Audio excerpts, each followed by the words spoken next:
Yo, what's going on, guys? Mush back at it with another video, and oh my god, is that a bird? Is it a plane? No, it looks like another incoming underwhelming PC port. This one, not too big of a surprise, as Rise of the Ronin seems like it's going to have some issues on PC. WCCF Tech has a pretty lengthy article. Rise of the Ronin is yet another disappointing PC port from Tecmo Koei. Tecmo Koei has not had the best track record on PC. Not to say that all of their releases on PC have been bad. Dynasty Warriors Origin just came out, and that was from Tecmo Koei, and that game, in my experience, ran tremendously well. That game has 11,983 Steam user reviews, 93% positive.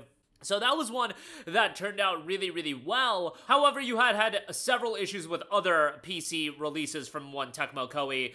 You look at a game like Wo Long Fallen Dynasty. That game obviously had a lot of issues. And then Wild Hearts was a game that was published by EA, but Tecmo Koei were actually the developers behind that game, and that game had quite a lot of issues as well. I'm not going to go over all of the ins and outs as far as what makes this PC version lackluster. WCCF Tech, as I said, has a great article as far as going over everything like that, and it does note on the surface the developer does offer support for modern features like support for the DualSense controller's adaptive triggers, HDR, NVIDIA DLSS and DLAA, AMD FSR3, it goes up to FSR3, NVIDIA and AMD Frame Gen. And they do have quite a lot of customizability options by the looks of it. The frame rate is capped at 120 frames per second, and the performance on a rig equipped with the AMD Ryzen 7 9800X3D and the NVIDIA GeForce RTX 5090, you should be getting ridiculous performance. Simply roaming around the city of Yokohama averages just 64 frames per second at 4K resolution with every setting maxed out.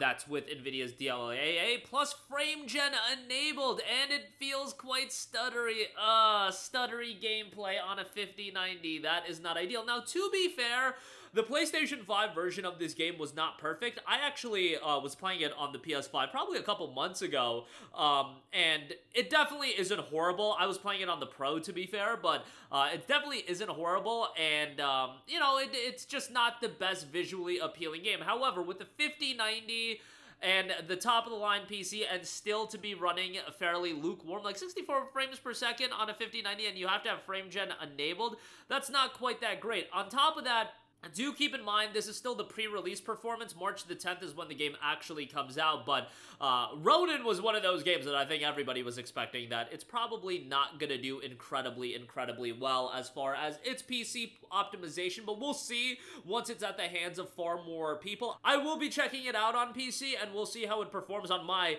you know, measly RTX 4070. You know, I don't got no 5090 bread here, but, you know, I don't got that 5090 in my machine, but a 4070 I feel like should be a capable GPU running these games. You guys, I'm saying it over and over again, I still think PC gaming has a lot of benefits, but you really have to assess what you want out of your gaming experience. If you're somebody that is looking to buy a console or a PC, there's a lot of benefits to PC gaming. Everybody is going to bring that up. Mods, performance when a game is well optimized, being able to play your back catalog of games, cheaper games. Green Man Gaming selling Monster Hunter Wilds for like $58 on release day. There are a lot of benefits to PC gaming. However, if you are the kind of person, now, first of all, you don't have all the money in the world to spend. These GPUs are expensive, you guys. On top of that, you want your games for sure to be working day one, and that's primarily what you care about. Those new release games, your Dynasty Warriors Origins, although that game was good on PC, but just, you know, giving you examples of new games. Spider-Man 2, that game not so great. Final Fantasy VII Rebirth, that game a little bit more mixed. Monster Hunter Wilds, and so on and so forth. The PlayStation 5 is a really solid option. Console gaming in general is a really solid option, and I know I've been bringing that up a lot. It's because I don't want you guys to get into the territory of spending $1,500, $2,000 on a PC, a high-end rig, and then you get hit with sloppy PC versions, games crashing all the time. Like, look at what happened with Spider-Man 2. For a lot of people, that was one of their more anticipated PC releases this year, and that game was a disaster, an unmitigated disaster on launch day. Don't hit me with the, oh, but it was working fine on my PC. Look, I am so sick and tired of the it was working fine on my PC crowd. I feel like that crowd You know what? I'm not gonna get on this tangent just hating on those people. You guys already know how unhinged I can get about those people that will just say, "Oh, it's working fine on my PC.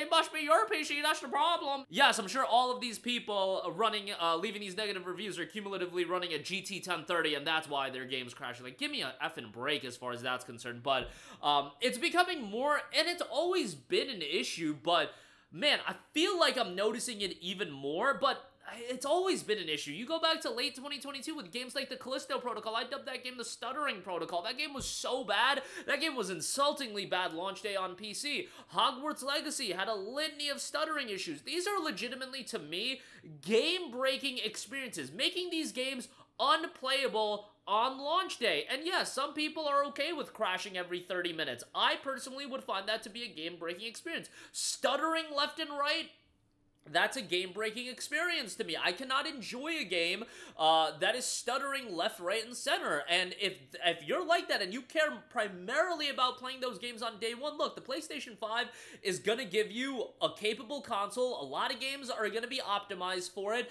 You do have to pay to play online, which is the biggest load of garbage, but these days, like, yo, if I was primarily gaming on the PS5, what I would be doing is I would not sign up for PlayStation Plus. My multiplayer game of choice would be Marvel Rivals, which does not require a PlayStation Plus subscription. I would be playing everything single player. That's what I personally would be doing, and those are the games that I am mostly interested in, your single player experiences. But, you know, COD comes out and you want to play that, and you get hit with pay to play. Like, pay to play online is such a scam. We all know this, but again, it's about what is right for you and what you value out of your gaming experience. For me, the value out of PC gaming is still so high because I appreciate being able to go back and play a game like Final Fantasy 13, Deus Ex Human Revolution, 2 games that I played within the last 16 months. And guess what? I am playing those games on PlayStation 5 at this point. I can't play games with mods. I can't do X, Y, and Z. There's a lot more versatility with PC gaming, and I get that, but not everybody is looking for that versatility. And when it comes to just garbage PC versions, which is becoming so plentiful these days. Again,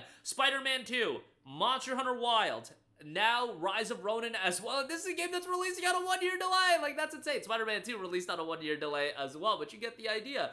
And then, you know, recent memory, like Jedi Survivor. Yes, that game had issues on consoles. I played that game on day one on PC. That was a travesty. I beat that game somehow dipping to 16 frames per second. Like, that was happening. Last of Us Part 1. I can go on and on and on, but you get the idea. That'll do it for me. Let me know all of your thoughts in the comment section down below. I'm sure this wasn't a game that all of you were super looking forward to, but nonetheless, some people are going to pick it up. And Rise of the Ronin, legit, it's a good game. It's not a great game, but it's a good game. And I enjoyed it, and I would certainly be down to play it again. But yeah, unfortunately, you might be wanting to wait a little while. But Tecmo Koei titles, again, they've just had a litany of mediocre PC releases. Although Ninja Gaiden 2 Black had a great time with that on PC, and it ran fairly well in my experience. And again, that's a game that a lot of people had issues with. But that'll do it for me. Let me know all of your thoughts in the comment section down below. As always, thanks for watching, and I will catch you guys in the next one. Peace out.